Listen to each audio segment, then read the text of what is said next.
Hi, എല്ലാവർക്കും നമസ്കാരം. ഇന്നൊരു കൊഴുവ പാൽക്കറിയുടെ വീഡിയോയുമായിട്ടാണ് ഞാൻ എത്തിയിരിക്കുന്നത്. അപ്പോൾ നമുക്ക് വീഡിയോയിലേക്ക് കിടക്കാം. കൊഴുവാക്കറിക്കായിട്ട് ഇതാ 1 കിലോ കൊഴുവ എടുത്തിട്ടുണ്ട് കേട്ടോ.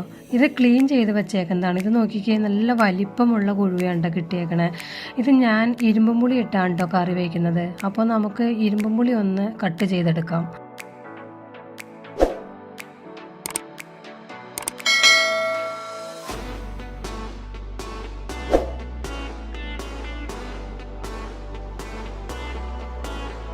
പുളിയെല്ലാം ഞാൻ കട്ട് ചെയ്തെടുത്തിട്ടുണ്ട്. ഇനി നമുക്കിത് മീനിലേക്ക് ഇട്ട് കൊടുക്കാം. ഈ മീൻ ഫുള്ളായിട്ട് ഞാൻ കറി വയ്ക്കുന്നില്ല, ഇതിൽ നിന്ന് കുറച്ച് ഫ്രൈ ചെയ്യാനായിട്ട് മാറ്റുന്നുണ്ട്. അതിനുശേഷം ഈ കട്ട് ചെയ്ത് വെച്ചിരിക്കുന്ന പുളി മീനിലേക്ക് ഇട്ട് കൊടുക്കാം. അതോടൊപ്പം തന്നെ ഒരു വലിയ സവാള ചോപ്പ് ചെയ്തതും ഒരു വലിയ കഷ്ണം ഇഞ്ചി ചോപ്പ് ചെയ്തതും 4 പച്ചമുളക്, കറിവേപ്പില എന്നിവ കൂടി നമുക്ക് ഇതിനകത്തേക്ക് ചേർത്ത് കൊടുക്കാം.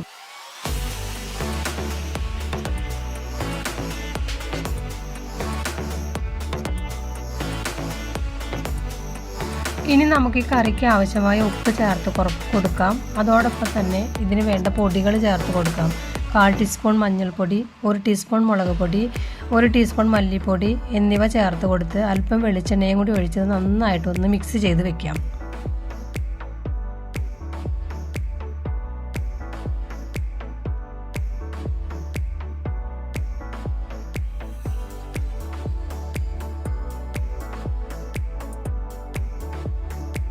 ഇനി നമുക്കൊരു തേങ്ങ ചിരകിയെടുക്കാം. ഞാനിപ്പോൾ ഒരു തേങ്ങ ചിരകി വെച്ചിട്ടുണ്ട്.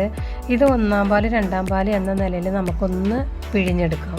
അപ്പോൾ ഞാൻ പിഴിഞ്ഞെടുത്തിട്ടുണ്ട്. 1-ാം പാല് 2-ാം പാലായിട്ട് പിഴിഞ്ഞെടുത്തിട്ടുണ്ട്. ഇതിൻ്റെ ഈ 2-ാം പാല് നമുക്ക് ഈ കറിയിലേക്ക് ഒഴിച്ചു കൊടുത്ത് അടപ്പത്ത് വെച്ച് നമുക്കൊന്ന് വേവിച്ചെടുക്കാം.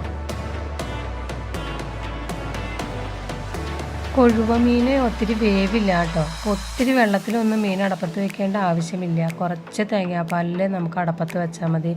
അടപ്പത്ത് വെച്ച് ഒരു 10 മിനിറ്റ് കൊണ്ടൊക്കെ തന്നെ നമ്മുടെ കറി ഒന്ന് വെന്ത് കുറുകി വന്നിട്ടുണ്ട് കേട്ടോ. ഇനി നമുക്ക് ഇതിനകത്തേക്ക് തലപ്പാൽ ചേർത്ത് കൊടുക്കാം.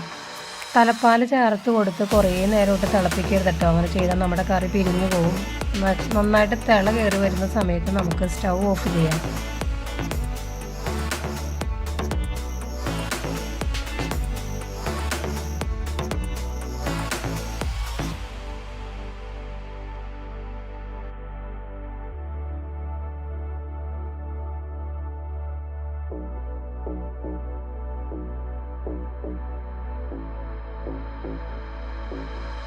ഇനിയിപ്പോൾ ഈ കറിയിലേക്ക് ഞാൻ കുറച്ച് ഉള്ളി വറുത്തിടുന്നുണ്ട് കേട്ടോ.